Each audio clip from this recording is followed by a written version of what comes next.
되시기를 주님의 이름으로 축복합니다. 할렐루야. 옆분에게 인사합시다. 주 안에서 당신을 사랑합니다. 인사하겠습니다. 주 안에서 당신을 사랑합니다. 어느 교회는 신종 바이러스 때문에 집회를 중단하는 일도 있습니다.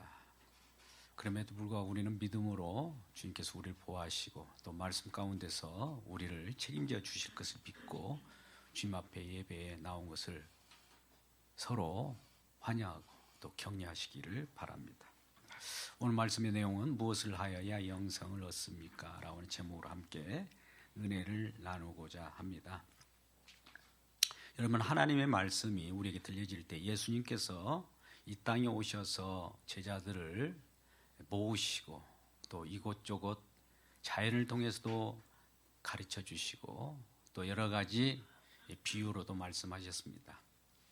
예수님의 말씀은 설교로서 우리에게 처음에 들려질 때 천국이 가까웠느니라, 회개하라, 천국이 가까웠다라고 하는 선포적 그러한 설교도 있었지만 또 가르침도 있었습니다.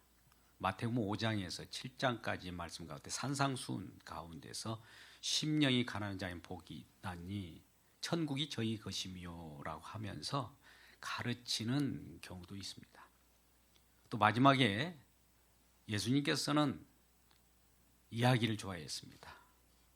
정말 서로 오가는 소통 가운데 의사소통을 통해서 격을 낮추시고 또 그 높으신 그분이 종의 형체를 입으신 그 상태 속에서 사람과의 대화를 합니다. 하늘 세계의 내용을 이 땅에 저와 여러분에게 알아듣기 쉽도록 전하는 그러한 스토리텔링을 하고 있더란 말이죠.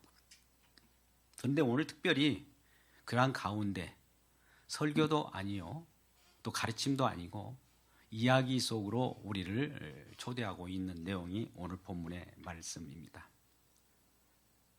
우리는 하나님의 말씀을 들을 때 참 높고 숭고한 것이 있기 때문에 우리 마음을, 경건한 마음을 통해서 하나님 앞에 경직된 그런 속에서 말씀을 들을 때도 있거니와 우리의 저작거리에서, 시장에서 혹은 커뮤니티 공간에서 수다를 떨면서 서로 마음을 터놓고 격이 없이 얘기하는 경우가 있죠. 오늘은 격이 없이 말씀을 얘기하는 경우가 오늘 말씀인 것 같습니다. 예수님의 사역은 오늘 본문의 말씀에 따라서는 10장을 시작하고 있습니다만 누가복음 9장 51절부터 시작합니다. 예수께서 승천하실 기약이 가까이 때가 참에 예루살렘을 향하여 올라가기로 굳게 결심하셨다라고 말씀합니다. 예수님의 사역은 갈릴리 지역, 그런 베들레헴 지역 등 시골 지역도 있었지만 예루살렘 지역에서 사역을 하는 경우도 있었죠. 또 동편에 있는 데가볼리 지역도 사역의 지역입니다. 갈릴리라고 하는 저 북쪽에서 이제 예루살렘으로 올라가려고 한다. 여러분, 만왕에 와 계신 그분이 이제 예루살렘으로 올라간다고 하는 것은 결과적으로 자기의 순환과 고난과 십자가에 못 박혀 돌아가심을 알고 그 길을 가는 것입니다. 대부분 유대인들은 갈릴리 지역에 있는 자들이 예루살렘으로 올 때에는 그 바로 직선거리인 사마리아를 거쳐서 통과해서 예루살렘으로 오는 길이 가장 가까운 길임에도 불구하고 예루살렘을 올 때에는 사마리아를 통과하지 않고 그 요단 동편을 통해서 다시 요단강을 건너서 예루살렘에 오고 간 그런 일을 그들에게는 전통으로 여겼던 겁니다. 왜냐하면 사마리아 지역은 이미 오염되었고 그들은 같은 이스라엘 백성이지만 남유다와 북이스라엘 지역에 위치했던 사마리아는 외부의 이방인의 점거가 되었고 혼혈 정책으로 말미암아 순수한 유대인의 그 혈통이 흐르지 않았기 때문입니다. 그래서 그러한 동편을 통해서 예루살렘으로 건너오는 그런 일을 할 때마다 약 4, 5일 정도가 더 시간이 걸렸던 것이죠. 그런데 오늘 예수님께서는 갈릴리에서 여러 유대인, 제자 등등 많은 사람들이 무리들을 일으키고 무리를 이끌고 지금 사마리아를 통과해서 예루살렘에 오고 있는 것입니다. 이 사마리아 지방에 이르렀을 때 제자들이, 그 사마리아 지역 사람들이 예수님을 몰라보고 대접을 안 하니까 제자들이 이 지역을 완전히 소탕해 버릴까요? 예수님께 그렇게 제언할 때 예수님은 그리하지 말라라고 하면서 그 사마리아를 통과하면서 오늘 말씀의 주제, 말씀의 내용이 언급되고 있는 겁니다. 그 따르는 무리 가운데 제자들도 있을 거고 또 유대인들 중에 율법 교사도 있었습니다. 오늘 율법 교사 한 사람이 예수님께 찾아와서 이르되 우리가 무엇을 하여야 영생을 얻습니까? 우리가 어떻게 하여야 구원을 받습니까? 이런 질문을 한 거예요. 25절에 그렇게 말씀하시지 않습니까? 이런 질문에 대해서 예수님께서는 친절하게 또 말씀을 하신데, 예수님께서 이르시되 율법에 무엇이라 기록되었으며 네가 어떻게 읽느냐, 이렇게 역으로 질문합니다. 율법 교사가 어떻게 해야 영생을 얻습니까? 라고 하는 대답에 대해서 답변을 해주는 것이 아니라 더불어 질문에 대하여 질문으로 이렇게 그 답변을 대신한 것이죠. 왜냐하면 이 율법 교사가 예수님께 질문하는 그 무엇을 하여야 영생을 얻습니까? 라고 하는 이 질문은 의도가 있는 거예요. 오늘 본문의 말씀 보니까 예수를 시험하여 그런 질문을 했다라고 25절에 나오고 있습니다. 그러니까 이 율법 교사의 의도가 심상치 않는 거예요. 나는 율법을 잘 알고 모세율법을 충실하고 율법대로 살아온 자로서 마땅히 영생을 얻는 방법을 알고 있는데 내가 한 수 또 가르쳐주고자 해서 시험해서 예수님께 물어본 거예요. 그런데 예수님께서는 그러한 율법교사의 의도를 알고 시험을 알고 역으로 답변을 하기에 율법에 무엇이라 기록되느냐, 영생을 무엇으로 얻습니까? 라는 질문에 대해서 율법에 무엇으로 기록되어 있으며 너는 그것을 어떻게 읽느냐, 두 가지로 질문을 합니다.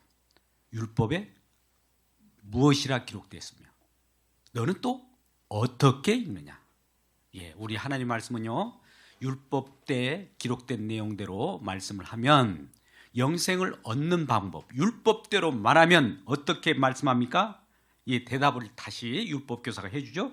대답에 이르되 내 마음을 다하고 목숨을 다하고 힘을 다하고 뜻을 다하여 주 너의 하나님을 사랑하고 또한 내 이웃을 내 몸과 같이 사랑하여 하였나이다. 이런 답변을 해요. 이 정답이죠. 율법으로서는 정답입니다. 율법의 613가지가 또 10계명으로 수렴되고 10계명이 수렴되면 사랑이죠. 하나님이 사랑과 이웃 사랑이 있지 않습니까? 율법에는 그렇게 기록되었어요. 그러니까 율법대로 기록된 대로 그 깨닫는 대로 그렇게 행하면 된다라고 하면서 예수님께서 답변을 해주죠. 내 대답이 옳다. 이를 행하라. 그리하면 살리라. 그리하면 영생을 얻는다는 거예요.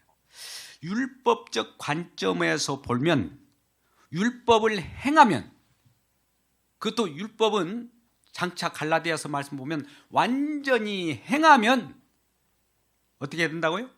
산다는 거예요. 영생을 얻을 수 있다는 거죠. 그러니까 이 예수님께서 내가 이 율법에 무엇이라 기록되며 너는 어떻게 읽느냐, 율법적 관점에서 읽을 때는 율법을 다 행해야 되는 거예요. 그러면 산다는 것이죠. 그러면 이런 답변을 들었으면 이 율법 교사가 예 알았습니다. 나는 율법을 행하고 영생을 얻겠습니다.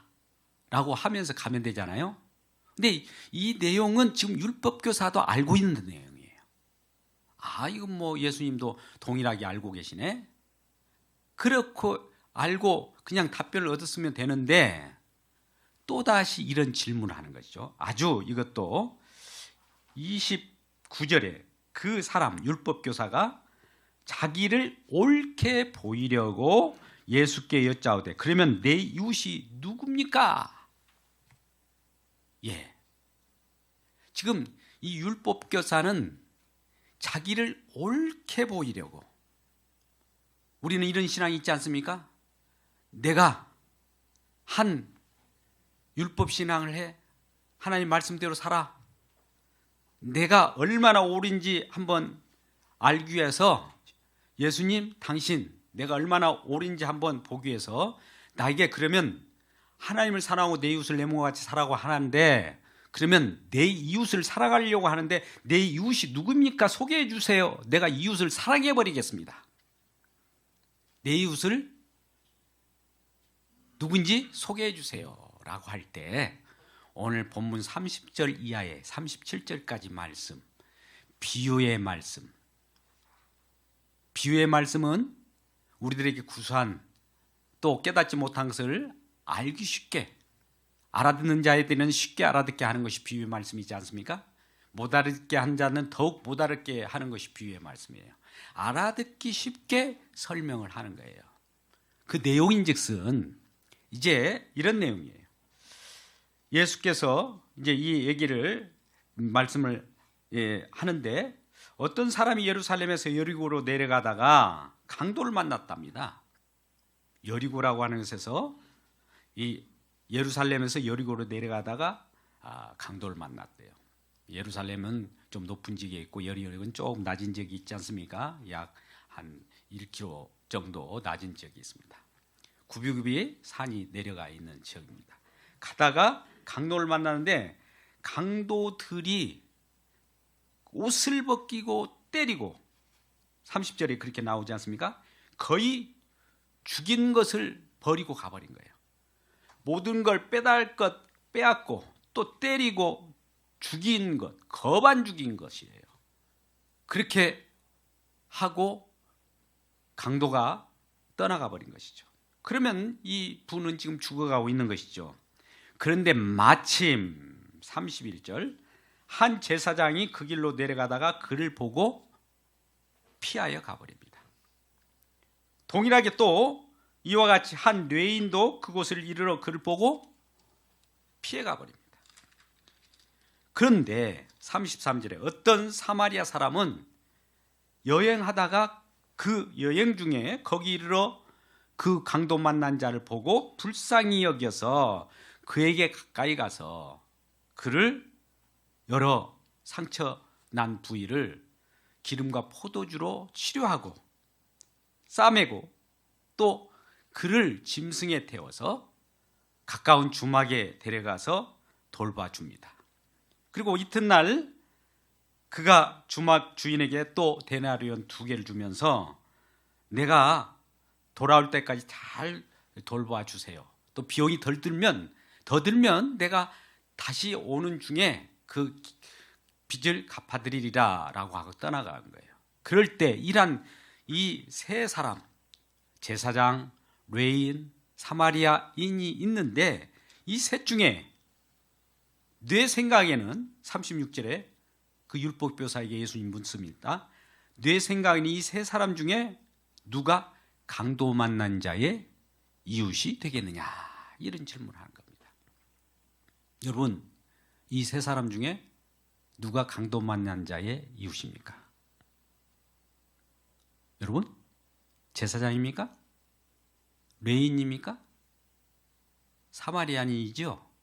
예, 사마리아인이 강도를 만난 자를 싸매고 그를 치료해 줬기 때문입니다. 누구라도 이건 사마리아인이 그와 같은 이웃으로서 역할을 했다는 것이죠. 그래서 이러한 답변에 이러한 질문에 대해서 이 율법교사가 이릅니다. 율법교사가 예수님께서 누가 강도 만난 자 이웃이 되겠느냐 물어봤을 때 사마리아인입니다 라고 답변하지 않고 자존심이 있기 때문에요. 유대인의 자존심이 있기 때문에 자비를 베푼 자입니다 라고 표현해요. 자, 여러분, 여기서 우리는 지금 이야기거리를 어디로 우리가 끌고 들어가야 하냐면 사마리아 지역에 대한 부분입니다. 이스라엘 왕국이 남북으로 이렇게 갈라졌지 않습니까? 북이스라엘은 그 아수르에 의해서 포로로 끌려가고 그 나라가 점거되어 있지 않습니까? 남유다는 바벨론으로 포로로 끌려가고 그에게 점거되어 있지 않습니까?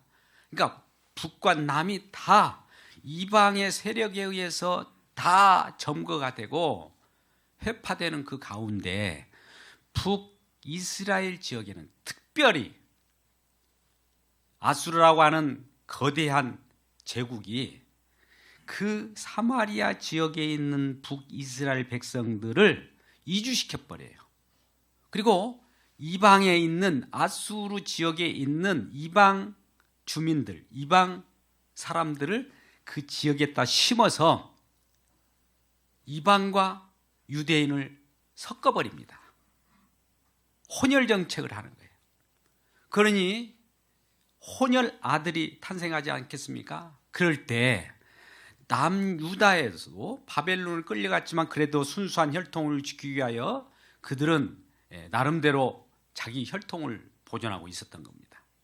그런 가운데 이제 북이스라엘 이 지역에 있는 사마리아 지역에 있는 사람들에 대해서 남유다 사람들이 그 혈통적 유대인이 아니기 때문에 혼혈 아들이 많고 그러한 이방인의 혼혈 정책으로 말미암아 쑥대밭이 되어 있는 그들과 교류를 하지 않는 거예요. 마지막 우리가 느헤미야서에 보면 이제 아수르나 바벨론으로부터 70년이라는 포로 기간이 다 지나고 나서 이 예루살렘으로 유대인들이 귀환을 하게 됩니다. 그랬을 때 예루살렘에 성전이 재건되고 성벽이 재건되고 또 그러한 성전이 이렇게 세워졌을 때 다 이제 모든 유대인들과 이스라엘 백성들이 그곳에 와서 성전을 재건하는 데도 같이 참여하고 싶고 성벽을 재건하는 데도 참여하고 싶어서 북이스라엘 지역에 있는 사마리아 지역에 있는 그 혼혈되어 있는 유대인들이 우리도 사마리아인들로서 그 성전을 짓는데 같이 참여하겠다라고 해요. 그럴 때 남유다에 있던 순수한 혈통인 유대인들이 아니다. 너희들은 이 성전에 참여할 수가 없어. 이미 아수르라고 하는 이방인의 객으로 끌려갔을 뿐만 아니라 혼혈이 되어버렸지 않느냐. 순수한 혈통이 될 수 없으니 그걸 참여할 수 없다라고 하게 되는 겁니다. 그러니 사마리아 인들로서는 답답하지 않겠습니까? 성전 신앙을 고수하고 하나님을 예배할 장소가 없는 거예요. 그래서 사마리아 인들은 또 나름대로 생각한 것이 그들이 있는 곳 그리심산이라고 하는 곳에 성전을 별도로 세워서 그들만의 방식으로 예배를 드려버리는 거예요. 그러니 남유다에 있는 이 예루살렘 성전에 예배를 드렸던 이 유대인들이 이 사마리아인들을 보고 괘씸하다. 어떻게 저들도 우리와 같이 성전을 세우고 제사를 드릴 수 있겠는가? 라고 하면서 그것을 못마땅히 여겨서 어느 날 그 일부 무리들이 가가지고 그리심산을 통해서 올라가 그 사마리아인들 성전을 완전히 부숴버리고 깨버리고 돌아옵니다. 그러니 사마리아인들이 얼마나 분개합니까? 그것을 참지 못하여 그들도 다시 적개심을 갖고 남유다에 이스라엘, 유다, 예루살렘에 있는 지역까지 와서 그 예루살렘 유대인들을 일부 죽여서 예루살렘 성전 주변에 시체를 깔아놓고 도망을 가게 됩니다. 그러니 이 본래 하나였던 이스라엘 백성들이 북이스라엘과 남유다로 갈라진 통에 완전히 그 적대 관계가 되어버린 거예요. 본래 하나였는데 그러한 민족이 갈라지다 보니 서로의 상처를 두고 서로의 적대감을 갖고 대적하다 보니 완전히 원수지간이 되어버린 겁니다. 그런데 이러한 원수지간이 된 이 사마리아 지역을 갈릴리로부터 유대인들과 예수님의 제자들 데리고 사마리아 지역을 횡단하여 오면서 오늘 본문의 말씀 여호와를 드리는 거예요. 비유의 말씀을.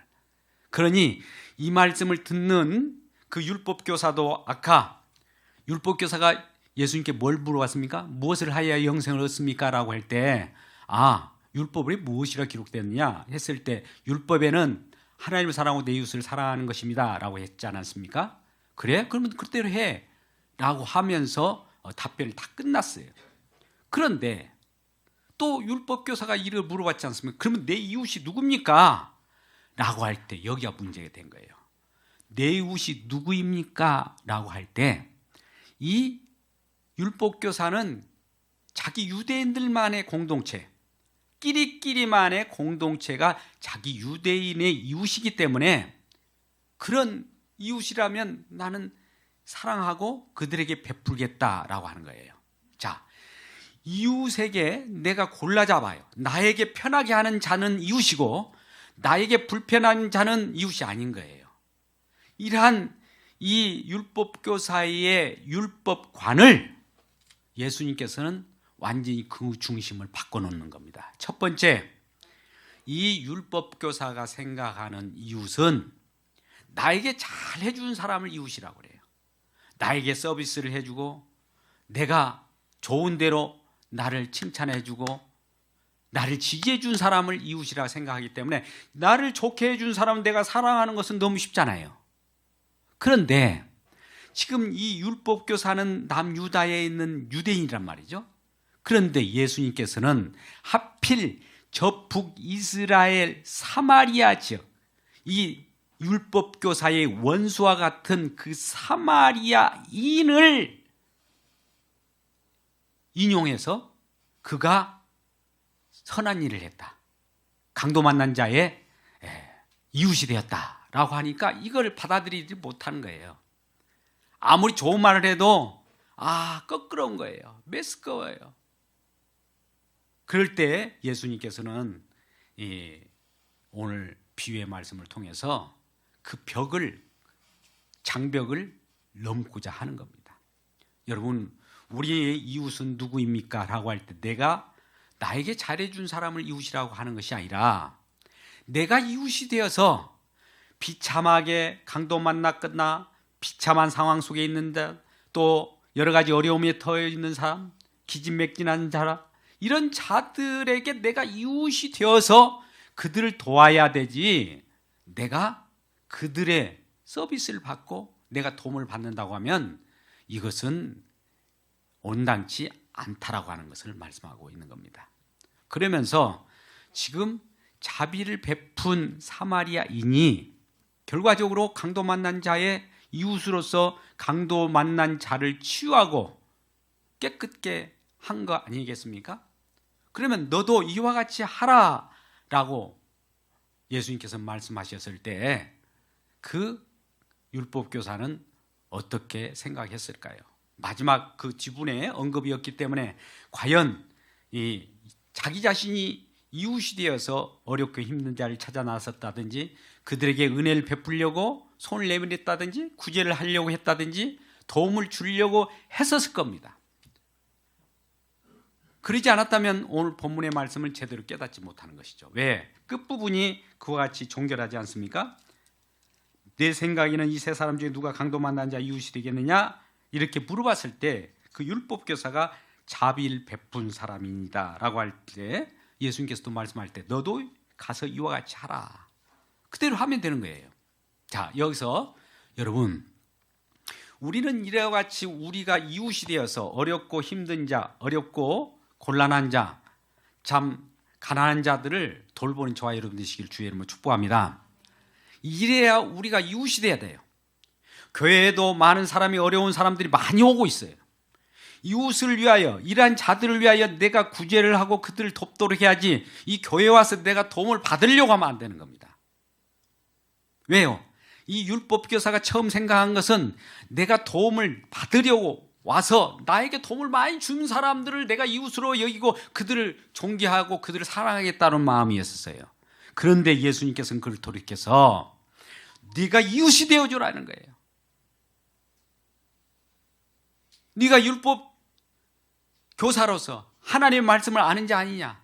그러므로 내가 이웃이 되어서 어렵고 가난한 자, 힘들고 기진맥진한 자, 이런 자들을 찾아다니면서 그들을 구제하고 그들을 돕고 그들의 이웃이 되어 주어야 한다라고 하는 것을 처음에 말씀합니다.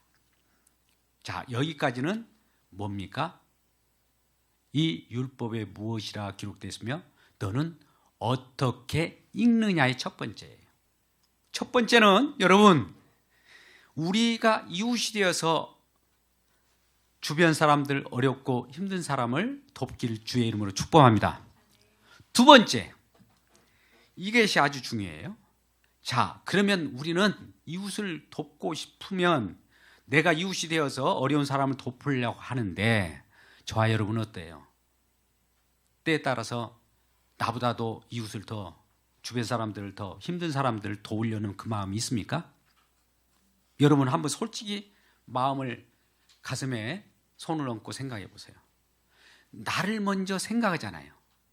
그러면 이웃을, 주변 사람을 네가 이웃이 되어서 구제하고 돕고 사랑을 베풀으라고 하는데 이것마저도 말씀은 좋은데 그렇게 실천하기가 쉽지 않다는 거예요. 그렇게 하면 좋은데 그 율법을 행할 수가 없어요. 왜요?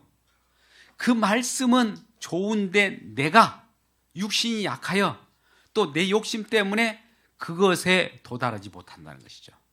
그러면 어떻게 해야 할까요? 두 번째, 어떻게 보느냐? 사마리아인과 같은 사마리아인으로 오신 누구? 예수님. 예수님을 믿으라는 겁니다. 할렐루야. 여러분은 우리는 성경의 말씀이 우리의 행함을 유발하기보다도 믿음을 가르쳐주게 한 책이에요. 자, 처음에 제가 그랬습니다. 율법대로 이렇게 실천하라 하는 것을 저 여러분에게 소개했습니다. 물론 그렇게 실천하십시오. 그런데 해보면 또 그것을 완전히 100% 할 수가 없어요. 일부 할 수도 있겠죠. 최선을 다하는 저와 여러분 되시기 바랍니다. 그러나 그것도 아니라는 거죠. 마음으로 내가 돕고 싶어도 또 육신이 안 되는 거예요. 그러한 지경에 있는 우리 처지를 알 때에 그 일을 친히 오셔서 그러한 강도 만난 자를 치유하시고 또 그를 회복케 하시고 또 주막이라고 하는 곳에 쉼을 얻게 한 그분을 믿으라는 겁니다. 이것은 이사야 53장에 나오는 말씀과 같아요. 그가 찔림은 우리의 허물을 인하며 그가 상함은 우리의 죄악을 인함이라. 그가 징계를 받음으로 우리가 평화를 누리고 그가 채찍에 맞음으로 우리가 나음을 입었도다. 누구 때문에? 예수님의 십자가의 피 흘림으로 말미암아 많은 사람들이 강도 만난 자인 저와 여러분에게 예수님께서는 직접 치유자가 되셔서 이 세상 속에 공주 권세 잡는 자, 시기 질투하는 그러한 세력으로부터 핍박을 받고 심지어 기진맥진하여 쓰러져 있는 강도 만난 자인 저와 여러분이 오셔서 친히 싸매시고 피 흘리셔서 그와 기름과 그 피를 바름으로 우리가 나음을 입었다는 겁니다. 이런 예수님을 믿기를 주의 이름으로 축복합니다. 궁극적인 것은 이거예요. 우리는 이러한 사랑이 우리에게도 나타나기를 원합니다. 저와 여러분이 우리 주님이 함께 계신다면 무슨 주변의 어려움을 둘러볼 거예요. 그것을 보고도 그냥 제사장처럼 예민하고 나갈 수도 없어요. 레인처럼 경건한 모습으로 또 피해갈 수도 없는 거예요. 물론 그들 나름대로 율법 준수에 철저했기 때문입니다. 그들은 레위기에서에 보면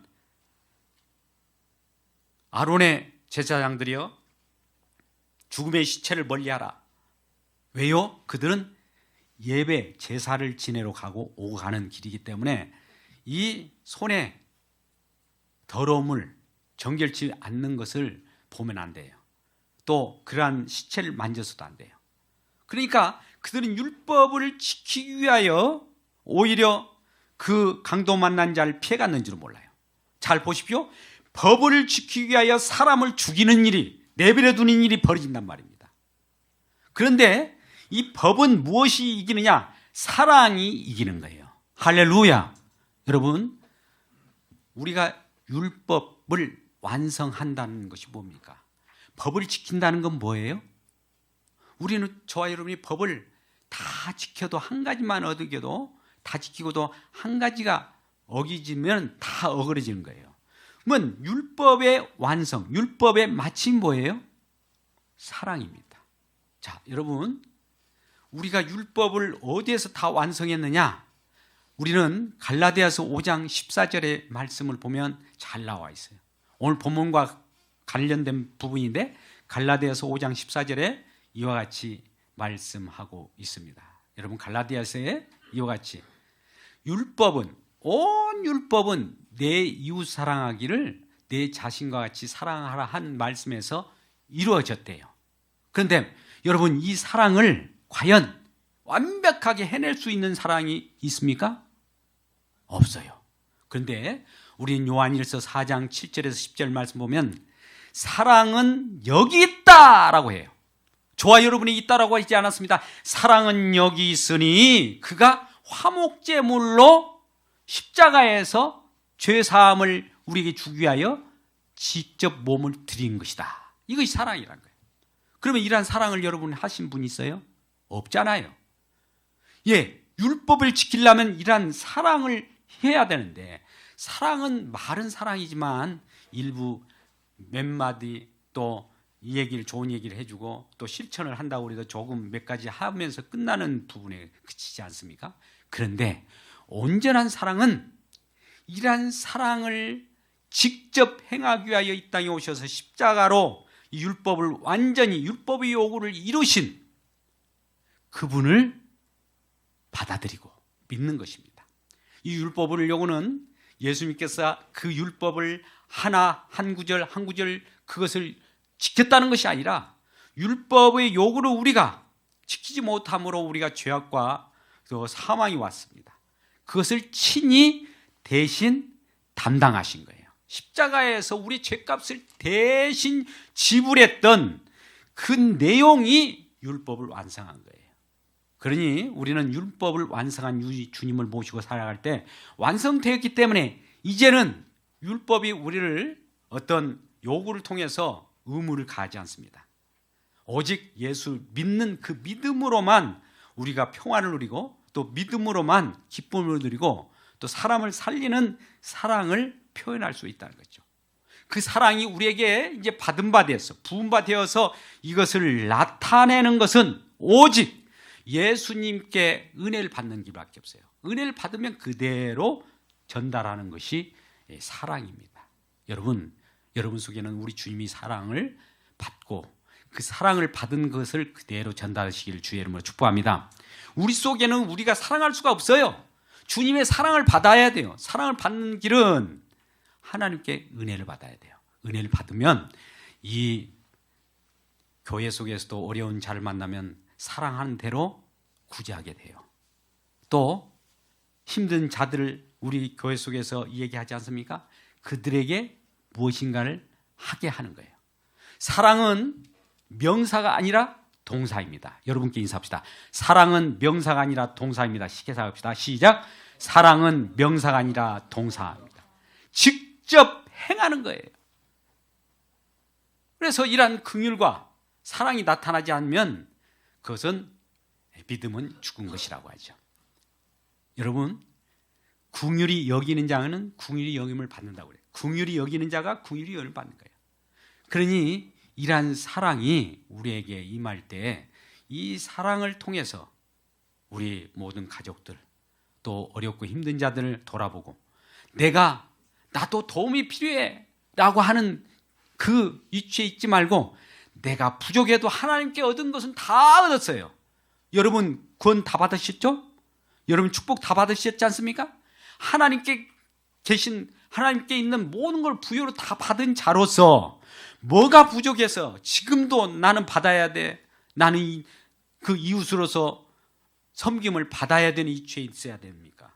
섬기는 자로서 여러분 섰을 때 우리 주님께서는 그 사랑을 여러분께 듬뿍 주셔서 그 섬길 수 있는 사랑을 전달하는 매개체로 사용했을 때, 나중에 우리 주님이 재림하실 때 착하고 충성된 종아, 내가 작은 것을 너에게 맡겼을 때도 너는 큰일을 하였다라고 하는 그 칭찬을 듣는 귀한 하나님 백성 되기를 주님의 이름으로 축복합니다.